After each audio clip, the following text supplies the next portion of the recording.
La negativa del govern a facilitar informació a l'Oficina Anticorrupció damunt la vacunació. Aquest és un capítol més que el que demostra és la falta de transparència del govern de la senyora Armengol. És necessari que damunt d'aquest assumpte hi hagi la màxima transparència i se coneguin els noms de les persones que suposadament s'hagin pogut vacunar de forma irregular. No fer-ho, no entregar aquesta documentació, el que ve a demostrar és que s'està intentant amagar alguna cosa per part del govern balear.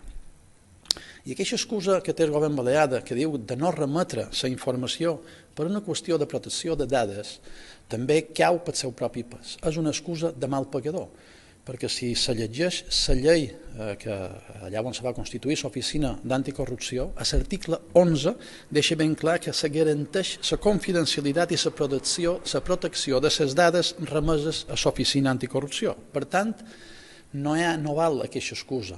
No se perdria en cap moment la confidencialitat ni s'estaria en perill la protecció de dades.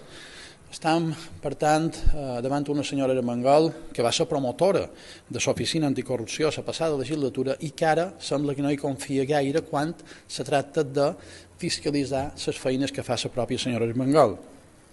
I això és el retrat, una vegada més, de la demagògia i de les mentides i opacitat d'aquell govern.